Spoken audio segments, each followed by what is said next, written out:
नमस्कार. जय महाराष्ट्र. खरं म्हटलं तर एक 2-4 दिवसापूर्वीच आपल्या भेटीला आलो होतो. मग असं नेमकं या 4 दिवसात पुन्हा आपल्या भेटीला येण्यासारखं काय घडलेलं आहे आपण जाणून आहात. सुरुवात करायची म्हटली तर आज माननीय सर्वोच्च न्यायालयाने आपण मुंबईमध्ये आणि महाराष्ट्रामध्ये विशेषतः मुंबईमध्ये कोरोना नियंत्रणासाठी जी लढाई लढतो आहोत त्या लढ्याचं कौतुक केलेलं आहे. ही एक विशेष बाब आहे जी मला आपल्याबरोबर नक्कीच शेअर करायला आवडेल, किंबहुना आपल्याला ह्याची माहिती मिळालेलीच आहे. पण हे एकटे आपल्या यंत्रणेचं यश नाही. जर आपला सहभाग आणि आपलं सहकार्य या लढ्यामध्ये मिळालं नाही तर आपण हा लढा यशस्वी तर सोडाच, लढूच शकणार नाही. म्हणून पहिल्या प्रथम मी आपल्या सर्वांना धन्यवाद देतोय की आपण अत्यंत संयमाने, जिद्दीने आणि शिस्तीने ह्या लढाईमध्ये शासनाला आणि महापालिकेला, मुंबई महापालिकेला मदत करत आहात. दुसरा विषय आहे त्याच्यावरती मी बोलणारच आहे, पण आपल्या भेटीला आलोच आहे तर कोरोनाच्या बाबतीत थोडीशी माहिती देणं हे मला आवश्यक वाटतंच. आपल्याला ही कल्पना आहे की आपण जे काही निर्बंध गेल्या काही दिवसापासून लावलेले आहेत त्या बाबतीत मी गेल्या वेळेला बोललो होतो की एक गोष्ट नक्की की रुग्णसंख्या जी काही झपाट्याने वाढत होती ती रुग्णवाढ आता किंचित थांबले नव्हे, ती आता थोडी खाली यायला लागलेली आहे. आता खरं आपण एका धोक्याच्या वळणावरती उभे आहोत. कदाचित आपल्याला असं वाटेल की आता ही लढाई आपण जिंकतो आहोत. नाही, अजिबात नाही. अजूनही एवढा गाफीलपणा आपल्याला परवडणारा नाही आहे. हां, ही गोष्ट खरी आहे की महाराष्ट्रामधल्या काही जिल्ह्यांमध्ये रुग्णवाढ थोडीशी उतरायला लागलेली आहे, पण त्याचबरोबरीने काही जिल्ह्यांमध्ये रुग्णवाढ थोडीशी व्हायला लागलेली आहे. ही नाही म्हटलं तरी त्या जिल्ह्यांसाठी ही एक धोक्याची घंटा आहे. इतर देशामध्ये काय चाललेलं आहे ह्या बातम्या आपण वाचता आहात. आपण निर्बंध लादून म्हणा किंबहुना निर्बंध पाळून म्हणा एक सुरुवात केली दुसऱ्या लाटेची युद्ध करण्याची. आता इतर राज्य लॉकडाऊन करतायत, काही प्रमाणामध्ये आपल्यासारखेच निर्बंध टाकतायत. ही एक आता नाही म्हटलं तरी कोरोनाच्या लढाईतली आवश्यकता बनलेली आहे. आज मी आपल्याशी बोलताना हे एक दिलासादायक चित्र आपल्याला सांगत असतानाच आणखीन एक बातमी जी आलेली आहे की देशात, जे मी गेल्या वेळेला आपल्याला बोललो होतो आणि आपण त्याची तयारी गेल्या महिन्यापासून करतो आहोत, ते म्हणजे आता केंद्र सरकारच्या विज्ञानविषयक सल्लागारांनी एक इशारा दिलेला आहे की देशामध्ये तिसरी लाट येते आहे, सावध राहा. सावध राहा म्हणजे काय करायचं तर नवीन काही नाही आहे त्याच गोष्टी.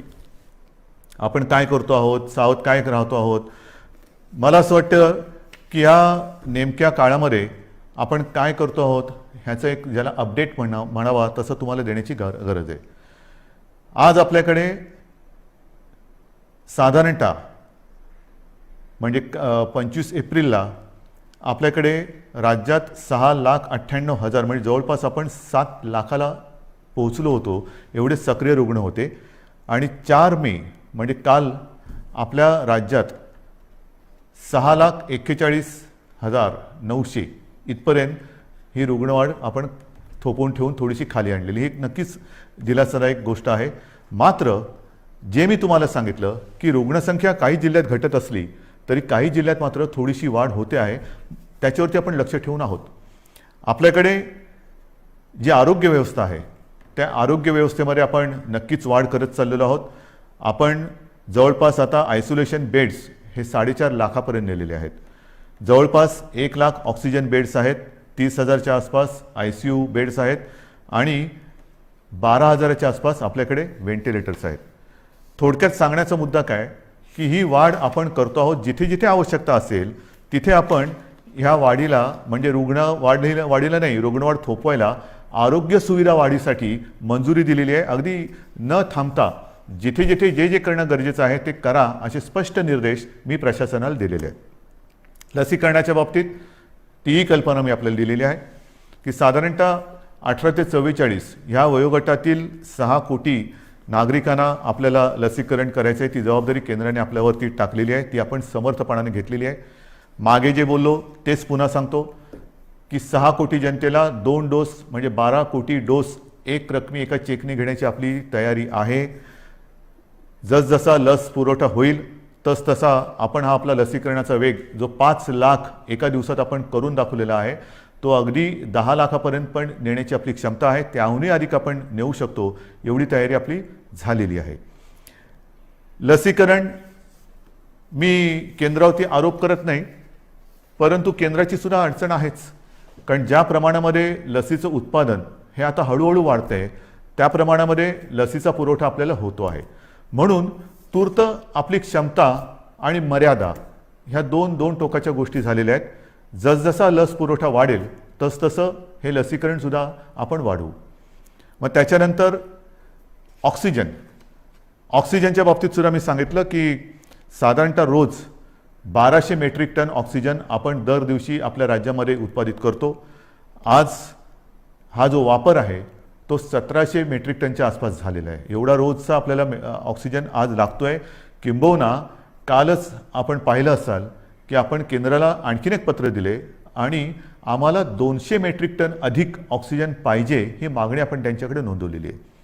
1200 मेट्रिक टन हा आपल्या राज्यात उत्पादित होणारा ऑक्सिजन आणि त्याच्यावरचा 500 मेट्रिक टन ऑक्सिजन आहे तो केंद्र सरकार आपल्याला इथून तिथून राज्यातून बाहेरच्या राज्यातून नेण्यासाठी किंवा देण्यासाठी त्यांनी आपल्याला एक परवानगी दिलेली किंवा मंजुरी दिलेली आहे.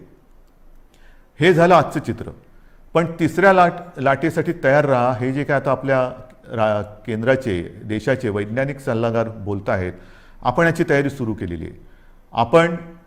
मी गेल्या काही दिवसांमध्ये प्रशासनाला याही सूचना दिलेल्या आहेत की महाराष्ट्र जो आज 1200 मेट्रिक टन ऑक्सिजन रोजचा निर्मिती करतो आहे, ही निर्मिती आपल्याला किमान 3000 मेट्रिक टनापर्यंत न्यायची. किमान म्हणजे 1200च्या पुढे जवळपास 1800 मेट्रिक टन अधिक ऑक्सिजन आपल्याला येत्या काही दिवसात उत्पादन केलाच पाहिजे हा आपला आग्रह आणि आपला कटाक्ष आहे. आणि सुरुवात झालेली आहे. मग वेगवेगळ्या प्रकारचे प्लांट्स आहेत, PSA असतील, आणखीन काही असतील. आता आपण 300 PSA मी मागे सांगितलं तुम्हाला प्लांट उभारणीसाठी मंजुरी दिलेली आहे. येत्या काही दिवसामध्ये त्याची सुद्धा सुरुवात होईल आणि काही ताबडतोबीने सुरू होतील. जसजसा प्लांट लावायला म्हणजे त्याच्या बांधकाम असेल आणखीन काही असेल त्याला जसा वेळ लागतो तेवढा वेळ लागेल आणि लवकरात लवकर ऑक्सिजन मिशन ऑक्सिजन हे त्याला मी नावच दिलेलं आहे, मिशन ऑक्सिजन. येत्या काही दिवसात महाराष्ट्र हा ऑक्सिजनच्या बाबतीत स्वयंपूर्ण झालाच पाहिजे ही आपली अटकळ नव्हे, हे आपलं कर्तव्य आहे आणि त्या दृष्टीने आपण हालचाल हे करतो आहोत. आणखीन एक गोष्ट हे आता तुम्हाला थोडंसं सांगणं मला गरजेचं आहे.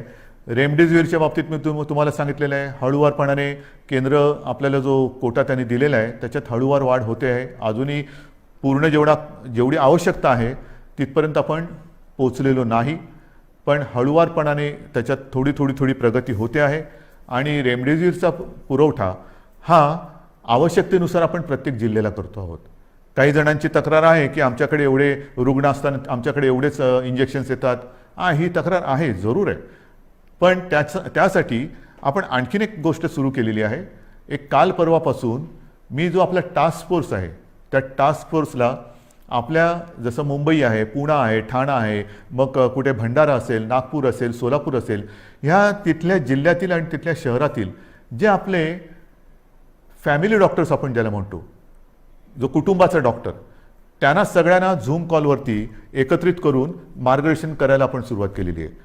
काय करायचं, आपल्याकडे रुग्ण आल्यानंतर त्याला कोविड झाला आहे तर घरातल्या घरात म्हणजे आपण म्हणतो ना की आवश्यकता नसेल तर हॉस्पिटलमध्ये येण्याची गरज नाही, पण आवश्यकता असेल तर हॉस्पिटलमध्ये त्वरित आलं पाहिजे. मग हे नेमकं जो काही एक मी म्हणेन फरक आहे तो कसा करायचा. घरी असेल तर घरच्या घरी कोणती औषधे दिली गेली पाहिजेत, कोणती दिली म्हणजे द्यायची गरज नाही आहे, किंबहुना देण्याची गरज नसताना सुद्धा दिली जातात ती टाळली पाहिजे, याचं संपूर्ण मार्गदर्शन आपल्या राज्यातील सर्व वाड्या वस्त्या अगदी गल्ली बोळातले सुद्धा जे आपले चांगले चांगले डॉक्टर्स आहेत, अनेक वर्ष जे प्रॅक्टिस करतायत आणि त्या वस्तीला एक आधार म्हणून काम करतायत, त्या सगळ्यांना सोबत घेऊन आपण पुढे जातो आहोत. रेमडेसिवीर असेल, अगदी इतर काही गोष्टी असतील, या सगळ्या बाबतीत आपण स्वयंपूर्ण होण्याच्या दृष्टीने वाटचाल करतो आहोत, की जेणेकरून तिसरी लाट, दुसरी लाट तर लवकर थोपवायची आहेच, पण तिसरी लाटसुद्धा जर का आली तर तिचा घातक दुष्परिणाम आपल्या राज्यावरती होऊ द्यायचा नाही, हा चंग बांधून आपलं महाराष्ट्र सरकार काम करत आहे. हे झालं एक करोनाच्या बाबतीतचं. मग दुसरा मुद्दा आहे तो साहजिकच आहे. जसा पहिला मुद्दा मी सांगितला की सुप्रीम कोर्टाने आज मुंबई महापालिकेच्या लढाईचं कौतुक केलेलं आहे, तसंच ही लढाई आपण लढत असताना ही जिकराची लढाई आहे, जीवावरती बेतलेलं हे संकट आहे, अगदी देशात हाहाकार झालेला आहे, आणि अशी ही लढाई आपण जिद्दीने लढत असतानाच एक सुप्रीम कोर्टाने आणखीन एक निर्णय दिलेला आहे, तो मात्र थोडासा निराशाजनक आहे. बरोबर आहे, मराठा आरक्षण. मराठा आरक्षणाची ही लढाई आपण न्यायालयाच्या माध्यमातून न्यायालयाकडे आपण न्यायाच्यासाठी न्यायालयात लढत होतो. आपल्याला सर्वांना कल्पना आहे की काही वर्षांपूर्वी आपल्या विधिमंडळामध्ये सर्व पक्षांनी, म्हणजे तेव्हा तर शिवसेना आणि भारतीय जनता पक्षाची युतीच सत्तेमध्ये होती, आणि विरोधी पक्ष म्हणजे जे आज आपले सहकारी आहेत काँग्रेस आणि राष्ट्रवादी, ह्या राज्यातील प्रमुख 4 पक्षांनी आणि इतर सर्वांनी एकमुखी एकमताने मराठा समाजाला आरक्षण देण्याचा कायदा पास केला. तो मंजूर केला, मग त्याला आव्हान दिलं गेलं. उच्च न्यायालयामध्ये आपण ही लढाई जिंकलो, त्याला आव्हान दिलं गेलं, मग सर्वोच्च न्यायालयात ही लढाई गेली, सर्वोच्च न्यायालयात ही लढाई आपण लढलो, आणि दुर्दैवाने आज हा निराशाजनक निकाल ह्या अगदी लढाईच्या ऐन भरामध्ये आलेला आहे. नेमकं काय झालं? जे काही एक ढोबळमानाने निकाल आलेला आहे, कारण आता निकालपत्र ते आत्ता हाती आलेलं आहे, त्याच्यावरती आणखीन डिटेलमध्ये काम सुरू आहे, त्याचा अभ्यास सुरू आहे, पण सर्वानुमते एकमुखाने घेतलेला हा निर्णय सुप्रीम कोर्टाने त्याच्या विरोधात निकाल दिलेला आहे. मग असं कोणीतरी म्हणालं की आम्ही जे उच्च न्यायालयात जिंकलो ते सुप्रीम कोर्टात तुम्ही हरलात, तुम्हाला लढताच आलं नाही. नाही, असं अजिबात नाही आहे. ज्या वकिलांनी आपल्याला उच्च न्यायालयामध्ये विजय प्राप्त करून दिला, बाजू मांडली, यशस्वीपणाने मांडली, तेच वकील त्याच्यात कुठेही बदल न करता किंवा त्यांच्यात अधिक काही वकिलांची आपण त्यांना मदत देऊन ही लढाई आपण अत्यंत योग्यपणाने, समर्थपणाने, सर्वांचं मत एकत्र घेत घेत घेत आपण ही लढलो आहे. पदरी निराशा आलेली आहे, पण निराश झालो किंबहुना निराश झाला तर तो महाराष्ट्र कसला.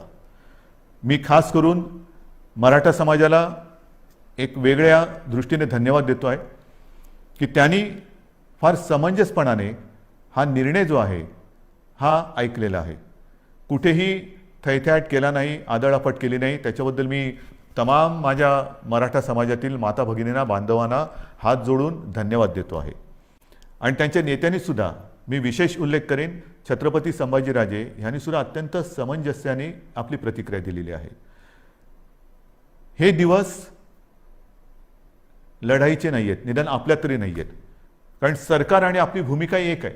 जर सरकार ह्या निर्णयाच्या म्हणजे आरक्षणाच्या विरोधात असतं तर लढाई मी समजू शकत असतो, पण सरकार आपल्यासाठी लढतंय, आपली बाजू मजबूतीने सुप्रीम कोर्टात मांडते किंवा ती मांडली, आणि तरीसुद्धा हा एक निराशाजनक निर्णय आल्यानंतर मला असं वाटतं अजूनही लढाई संपलेली नाही आहे. कारण लढाई केव्हा संपते? सगळं काही अंधार पसरतो तेव्हा. आज माननीय सर्वोच्च न्यायालयाने आपल्याला हा निकाल देत असताना म्हणजे त्यांनी सांगितलं की हा तुमचा अधिकारच नाही आहे. जे एक कमिशन, गायकवाड कमिशन आपण नेमलं होतं, त्याच्या शिफारशीसुद्धा त्यांनी सांगितलं की त्यासुद्धा त्यांनी बाजूला ठेवलेल्या आहेत. मग काय करायचं नेमकं? आता काय करणार तुम्ही म्हणता ही लढाई संपलेली नाही. मग सर्वोच्च न्यायालयाने निकाल दिल्यानंतर सुद्धा पुढे काय? आता पुढे आहे, सर्वोच्च न्यायालयाने निकाल देताना मला असं वाटतं पुढचा मार्ग दाखवलेला आहे की कुठे न्याय मिळेल आपल्याला, हे सर्वोच्च न्यायालयाने दाखवलेलं आहे. कारण सर्वोच्च न्यायालयाने सांगितलं की आरक्षण देणं, मग बाकीचे किचकटपणात मी जात नाही आहे. अशोकरावांनी अत्यंत व्यवस्थितपणाने दुपारी पत्रकार परिषद घेऊन एक व्यवस्थित बाजू मांडलेली आहे, कारण त्यांनी या विषयावरती गाढा अभ्यास केलेला आहे. गेले काही महिने 1-1.5 वर्ष माननीय अशोकरावांनी किती बैठका याच्यासाठी घेतल्या असतील, किती जणांशी बोलले असतील, किती जणांशी चर्चा केली असेल, हे त्यांनाच माहिती. आणि त्यांनी आज दुपारी अत्यंत व्यवस्थित समर्पक शब्दामध्ये जे काही आरोप प्रत्यारोप असतील त्याला उत्तरं दिलेली आहेत आणि आपली बाजूसुद्धा व्यवस्थित मांडलेली आहे, ती आपल्यासमोर आलेली आहे. म्हणून मी ते परत त्याच्यात बोलणार नाही आहे. पण सर्वोच्च न्यायालयाने जे सांगितलं की हा निर्णय घेण्याचा अधिकार हा राज्य सरकारचा नाही, मग कोणाचा आहे, तर हा अधिकार केंद्र सरकारचा आणि माननीय राष्ट्रपतींचा आहे. हा एक मोठा मार्ग त्यांनी दाखवलेला आहे. आणि म्हणून माझी जी पहिली प्रतिक्रिया आपल्यासमोर आलेली आहे, त्या प्रतिक्रियेत मी म्हटलं की एका प्रकारे सर्वोच्च न्यायालयाने हा निकाल देताना आपल्याला वेगळं मार्गदर्शन केलेलं आहे की कुठे न्याय मिळेल.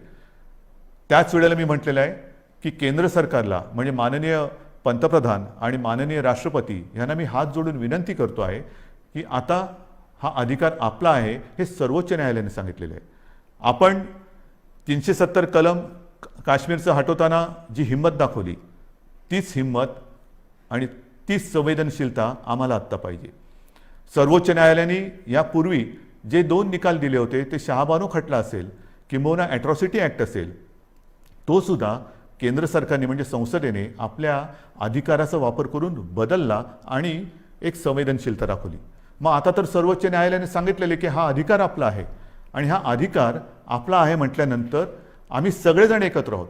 महाराष्ट्रामध्ये ज्या वेळेला हा निर्णय घेतला गेला तेव्हा जे सर्व पक्ष एकत्रित आले होते, ते सर्व पक्ष आजसुद्धा एकत्रित आहेत. आम्ही एकमुखी आपल्याला विनंती करतो आहे की आपल्याला जे जे काही सहकार्य आपल्या राज्यातून पाहिजे असेल, आमच्या राज्यातून पाहिजे असेल, ते आम्ही करतो आहोत, नक्कीच करू. मात्र आता सहनशीलता ही आहे. माझा मराठा समाज हा सहनशील आहे, कुठेही आतताईपणा त्यांनी केलेला नाही. न्याय हक्कासाठी रस्त्यावरती उतरला, तो सुद्धा शांततेने उतरला. अशा ह्या समाजाचा, लढवय्या, शेतकरी, सगळं मी आपलं वर्णन केलेलं आहे. ह्या समाजाला न्याय देण्यासाठी आता केंद्र सरकारने जास्त वेळ न लावता निर्णय घ्यावा.